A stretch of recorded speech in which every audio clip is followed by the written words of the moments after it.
Hi everyone. Tonight we're going to open a door most people keep locked tight. I want you to imagine this.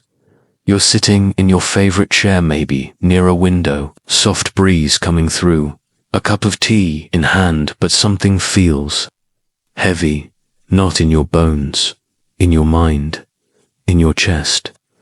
That familiar tug of something you can't quite name, but you've carried it for years. Regret. Yeah, I said it. You probably won't survive your golden years in peace if you keep dragging that invisible weight behind you.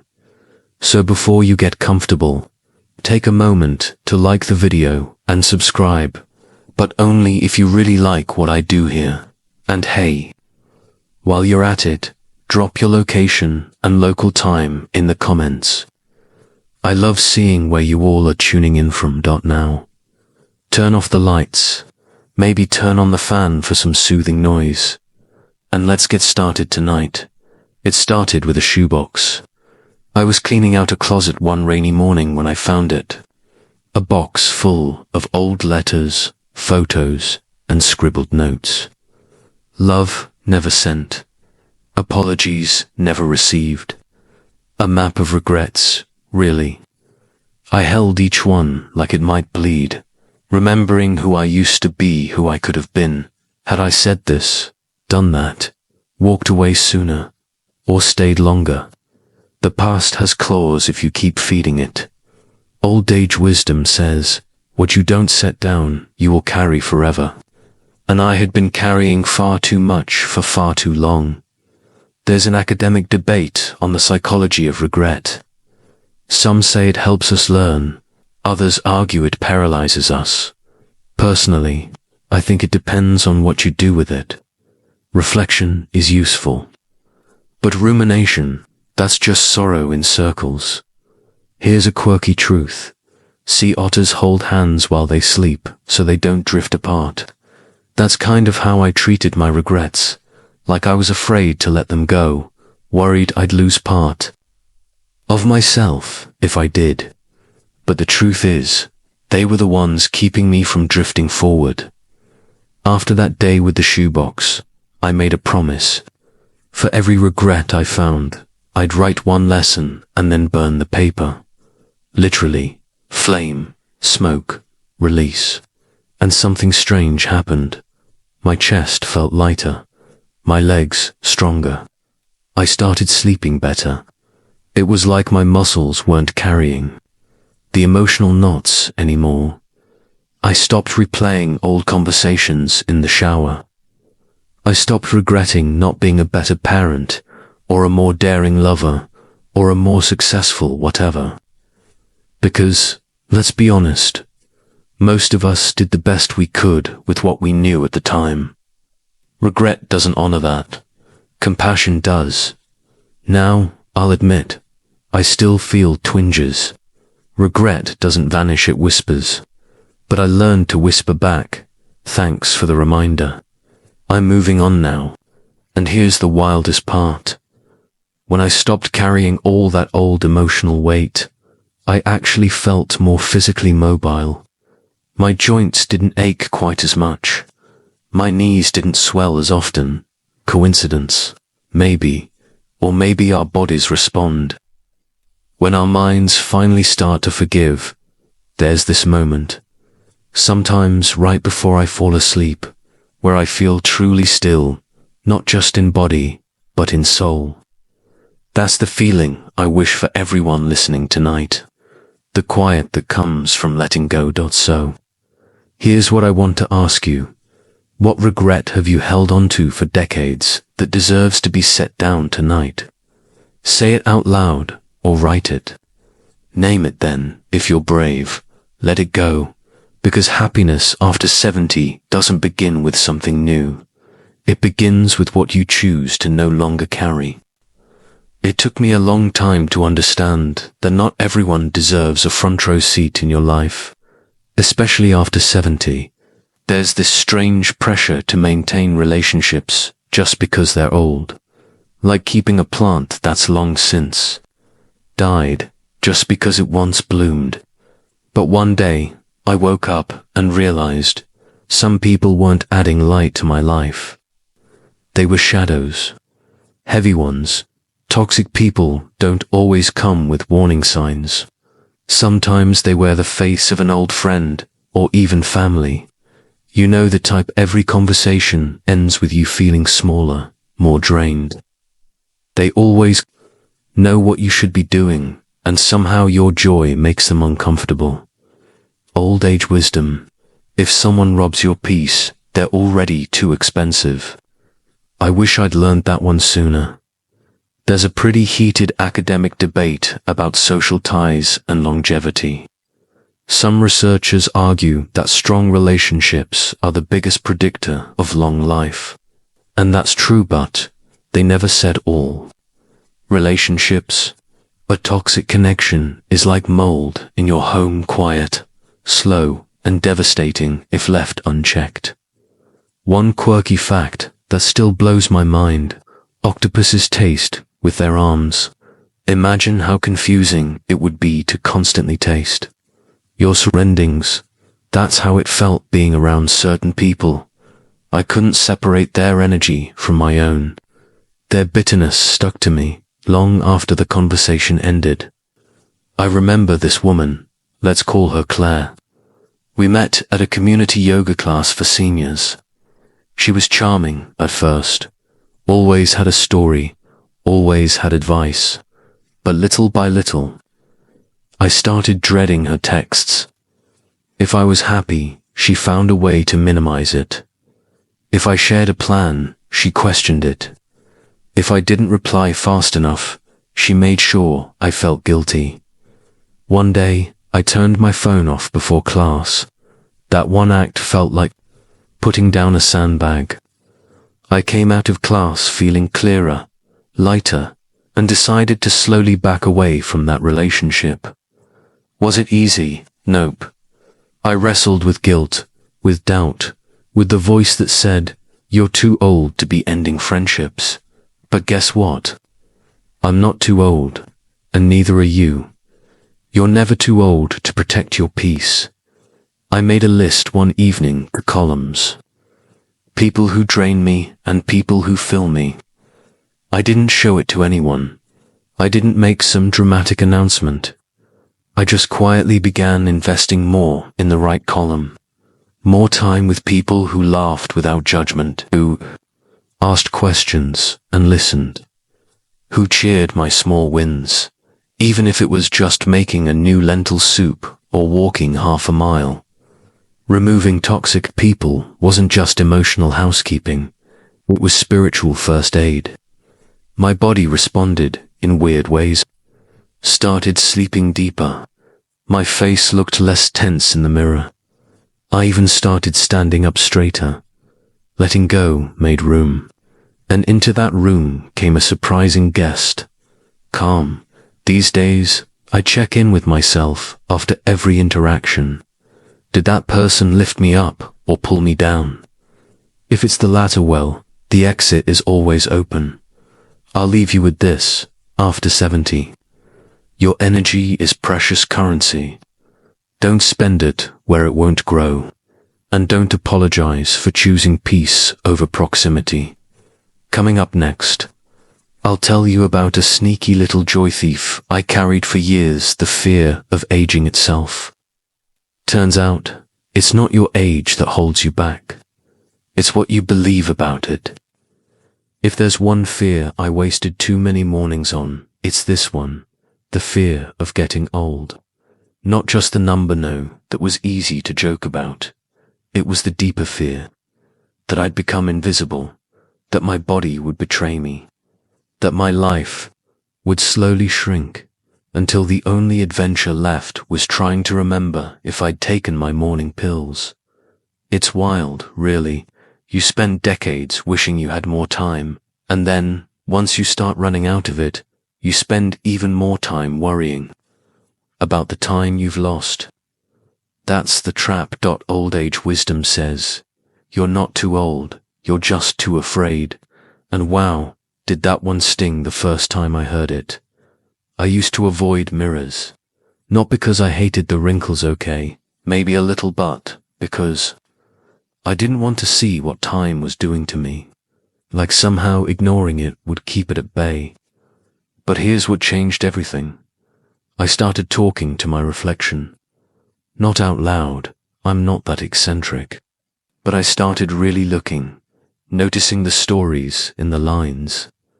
The laugh that left a permanent crease on my right cheek. The worry that etched itself across my brow during hard years. There's an academic phrase for this: narrative identity. It's the idea that we shape our sense of self by the story we tell about our life. I realized I'd been telling a story of decline, a slow fade, a vanishing act, and that narrative was choking my joy. Here's a weird fact. Lobsters never stop growing. They keep molting and expanding until they die. But every time they outgrow their shell, they're vulnerable. That moment between comfort and growth is when they're most exposed. That's aging, isn't it? We shed the life we used to know, jobs, roles, even loved ones, and we're left raw, waiting for a new shape to form. I remember walking past a group of teenagers once, and one of them said, "Look at that old lady, she's got cool sneakers," and I smiled. Not because of the sneakers, but because, for a moment, they saw me. Not an age, a person. And that little moment peeled away a layer of fear I didn't realize I still carried. I began doing things that scared me, little things, like taking myself to a movie alone, starting a painting class, even though I hadn't drawn since middle school, saying yes to a group hike, even though I worried I'd slow everyone down. And guess what? I did slow them down. But I made 2 new friends who walked at my pace and taught me wildflower names along the way. The fear of aging kept me small, but once I stepped outside it, I found out how big life still is. Now, I don't pretend everything is perfect. My knees still crackle like a bag of chips some mornings. I have more doctor appointments on my calendar than dinner dates. But I stopped, letting the calendar define me. Because every day I wake up is another day I get to shape the story. And if you need permission to do the same, here it is. Your age is not a deadline, it's a badge. Wear it boldly. Next, I want to show you how even physical stuff, the clutter in your home, the piles you walk past every day, can weigh just as heavily as fear. And how letting go of what you see can change what you feel. You wouldn't believe how loud a closet can be until you open it and hear it scream. Not literally, of course, but with every old receipt, dusty book, or sweater you swore you'd wear again. There's a kind of noise that rattles around in your head. It whispers, you haven't let go. That was me for years. I didn't think I had a clutter problem. I wasn't a hoarder. My house wasn't on any reality shows. But every shelf, drawer, and cabinet held layers of emotional weight. Gifts I didn't like but kept out of guilt. Clothes that didn't fit anymore, but reminded me of when they did. Boxes labeled miscellaneous that hadn't been opened in decades, because I already knew what was inside, the past. Old age wisdom says, when your house is full, your heart gets crowded. And boy, I was living in a museum of moments I no longer needed to visit. There's an academic phrase called the endowment effect. It's our tendency to overvalue things just because we own them. That lamp from Aunt Mildred, you don't even like it, but it's hers, so you keep it. That cracked mug from your old job. It's ugly, but it's your ugly. And slowly, the weight piles on, not just physically, but emotionally. Did you know the average American household has over 300,000 items in it? That includes every fork, shoelace, remote, and expired spice jar. And yet somehow, we still say we need more storage. One Sunday afternoon, I decided to tackle the hallway closet. It was packed tighter than a New York subway during rush hour. I pulled everything out and sat on the floor, surrounded by coats I hadn't worn since my knees didn't creak. I held up each one and asked, is this helping me move forward or holding me back? If it didn't spark a clear yes, it was gone. That evening, I walked past the now empty closet and felt something weird space, not just on the shelf, but in my chest. I felt room for something new. Then I got bold. I tackled the kitchen, then the bedroom, and each room I cleared felt like taking a deep breath. I wasn't just tidying, I was reclaiming my present from my past. Here's a quirky fact for you. Hermit crabs have to find bigger shells as they grow, but they won't move into one if there's even the tiniest crack. It's their way of protecting their softest parts. I realized I'd been doing the opposite, cramming myself into broken routines and dusty spaces, thinking it was safer to stay small than risk discomfort. But clearing the clutter made space for comfort I didn't expect. I started lighting candles again.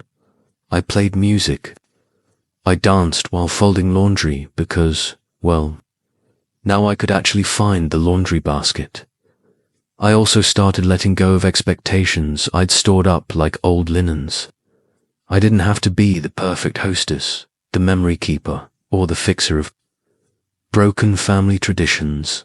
I could just be me now. When people visit, they often say, "Your place feels so peaceful," and I smile.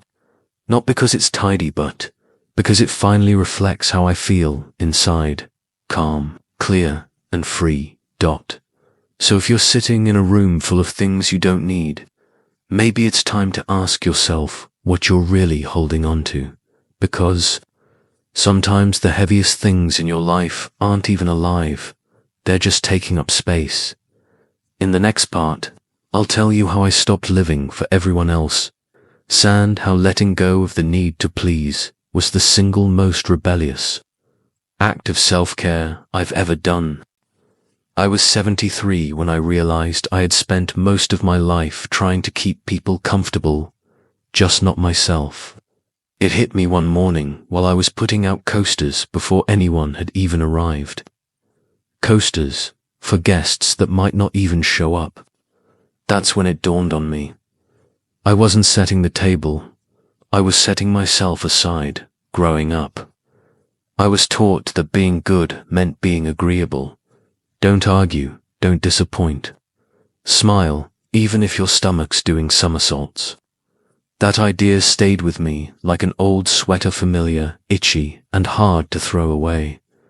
Old age wisdom says, you can't be everyone's favorite and your own, too. And I'd been trying to be both for far too long. Academics love to talk about social conditioning and gender norms, especially in older generations. Women, in particular, were trained to be peacekeepers, caretakers, and the glue of families. But what they don't often study is the slow erosion of self that comes with always being the one who bends. A quirky little fact. In Switzerland, there are vending machines that sell cheese. No joke, cheese on demand. And somehow, even that made more sense to me than the emotional contortions I'd been doing to keep people happy.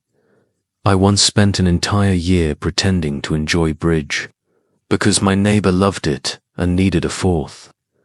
Every Tuesday at 2 p.m., I'd sit there smiling and nodding while my soul quietly slid under the table. It wasn't even about the game. It was about not wanting to say no. Then came the Thanksgiving incident.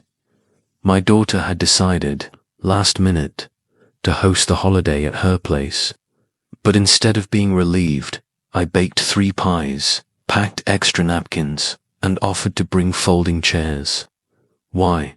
Because I couldn't bear the thought of showing up empty-handed, though she hadn't asked for a thing that evening.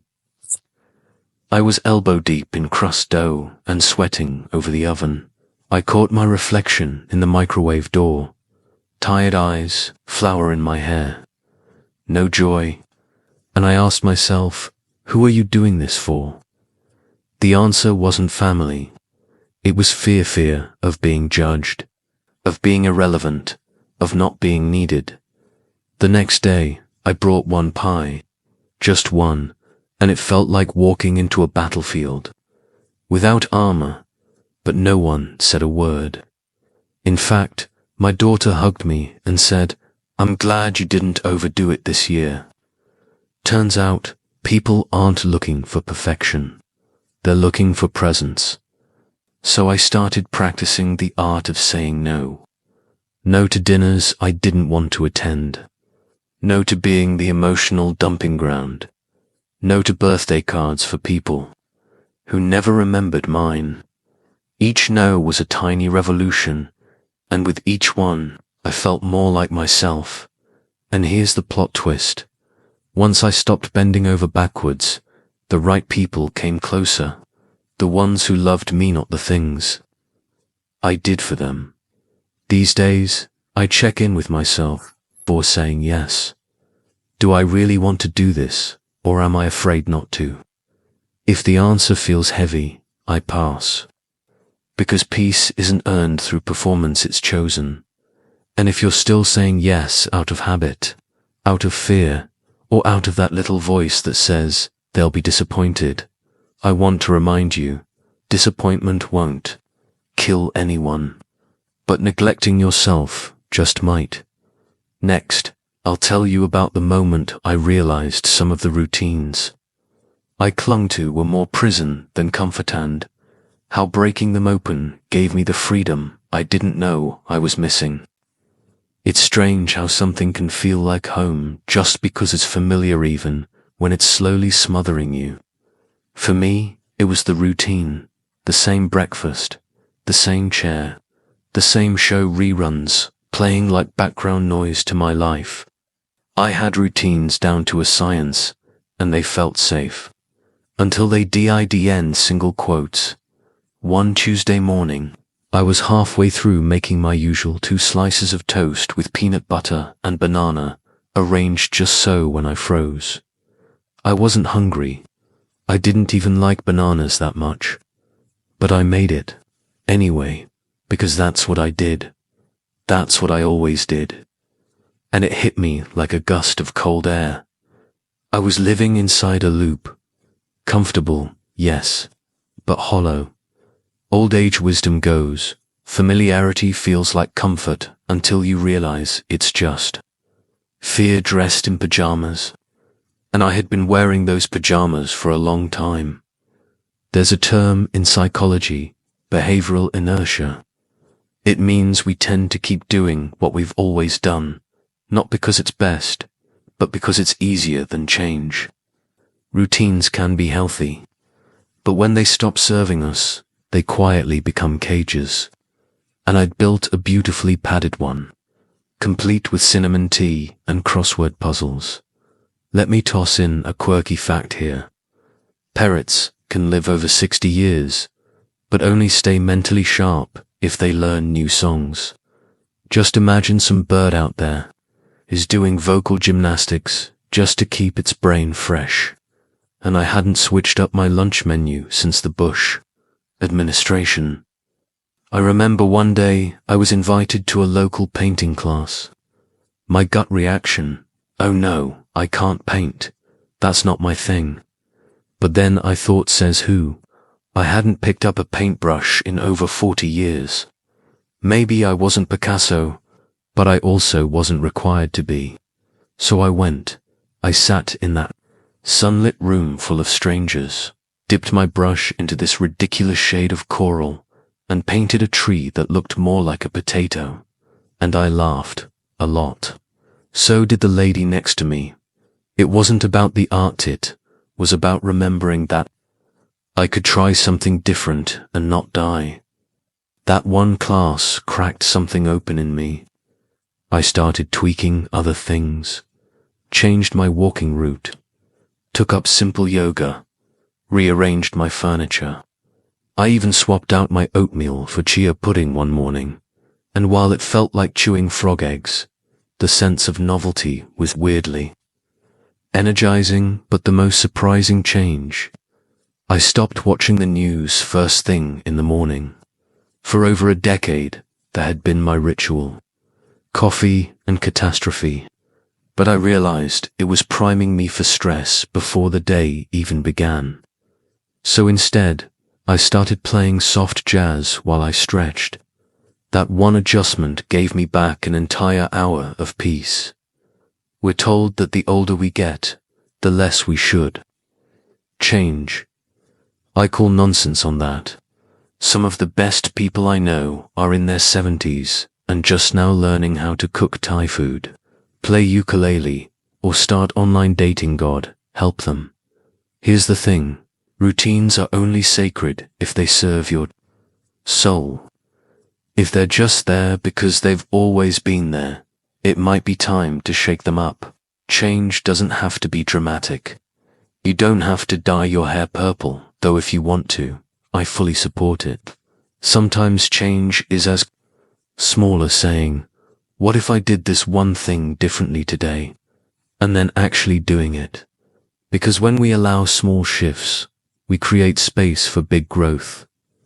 Coming up, I'm going to talk about the heaviest invisible weight we carry.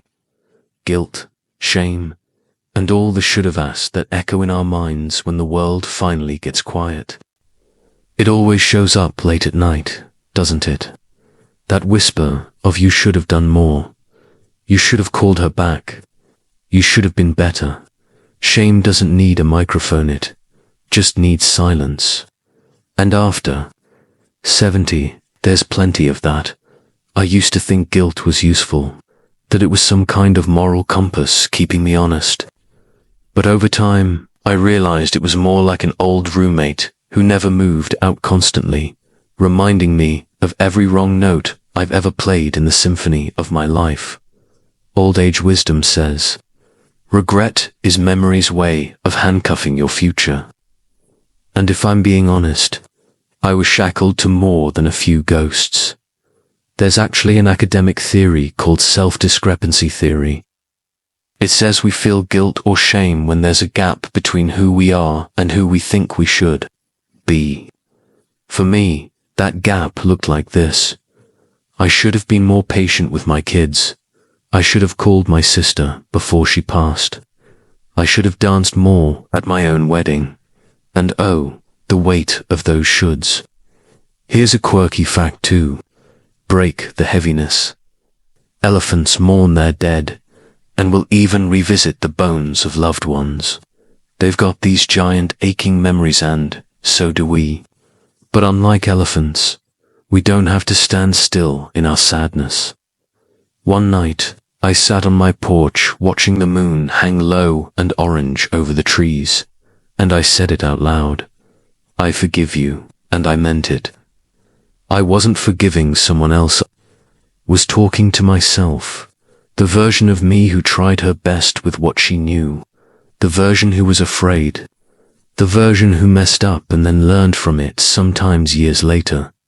Forgiving yourself is a quiet rebellion. It goes against decades of habit, culture, and conditioning. And it doesn't happen once. It happens over and over, every time. That memory creeps in. You choose not to fight it, but to sit with it, acknowledge it, and then gently let it drift away. I used to avoid looking at old photo albums. Too many faces I missed. Too many days I couldn't get back. But now I see them differently, not as reminders of what I lost, but of what I had.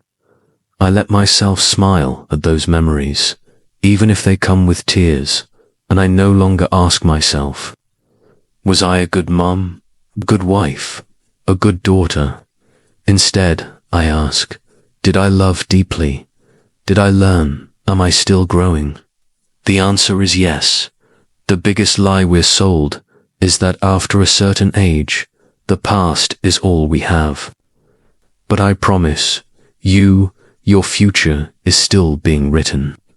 Maybe not in decades, but in mornings, in small kindnesses, in belly laughs over coffee with an old friend who finally learned to bake. So if you're carrying shame like a stone in your pocket, it's time to set it down. You don't have to fix the past to enjoy the present. You just have to stop bleeding into today from wounds that no longer need reopening. And here's one more truth they don't often tell you. Sometimes the person you've been waiting to forgive you is you. Now let's wrap this up gently. You've walked with me through 7 corners of the soul tonight. And as we dim the lights on this story, I want to offer you a few soft words to carry into your dreams.